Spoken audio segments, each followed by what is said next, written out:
নমস্কার বন্ধুরা, কেমন আছেন সবাই? বিনাজিনা চ্যানেলে আপনাদের সবাইকে স্বাগত জানাই। তো চলে এসেছি আবার আজকেও একটা নতুন ভিডিও নিয়ে।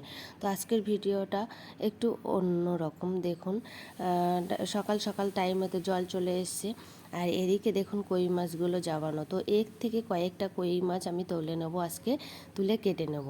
তো কই মাছ কটা তুলে কেটে ধুয়ে ভেজে নিয়েছি এখানে। আর এদিকে সবজি কেটে নিয়েছি, ফুলকপি, সিম, আলু একসঙ্গে কেটে নিয়েছি, আলাদা আলাদা করে কাটেনি। আর রসুন থেতো করে নিয়েছিলাম, কড়াইতে তেল দিয়েছিলাম।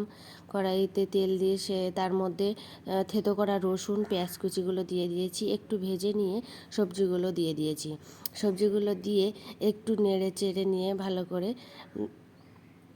নেড়ে চেড়ে নিয়েছি। এই যে ভালো করে নেড়ে চেড়ে নিয়ে আমি এবারে এর মধ্যে দিয়ে দেবো পরিমাণ মতো লবণ। পরিমাণ মতো লবণ দিয়ে এটাকে আমি একটু নেড়ে চেড়ে নেব। একটু নেড়ে চেড়ে নিয়ে এবারে আমি এর মধ্যে দিয়ে দেবো পরিমাণ মতো হলুদ গুঁড়ো। পরিমাণ মতো হলুদ গুঁড়ো দিয়ে দিয়েছি। এবার এর মধ্যে দেব আদা, জিরে আর কাঁচা লঙ্কা একসঙ্গে বেটেছিলাম, সেটা আমি এর মধ্যে দিয়ে দিলাম। দিয়ে এটাকে ভালো করে ভেজে নিয়েছি। ভালো করে ভেজে নিয়ে আমি এর মধ্যে পরিমাণ মতো জল দিয়ে দিলাম। পরিমাণ মতো জল দিয়ে কিছু সময় ঢেকে রেখেছি। ঢেকে রাখার পর আমি চলে এসেছি, দেখছি তরকারিটা টকবক করে ফুটছে। তো এরকম সময় আমি ভেজে রাখা মাছগুলো এক এক করে এর মধ্যে দিয়ে দিলাম। দিয়ে একটু সময় ফুটিয়ে নিলাম।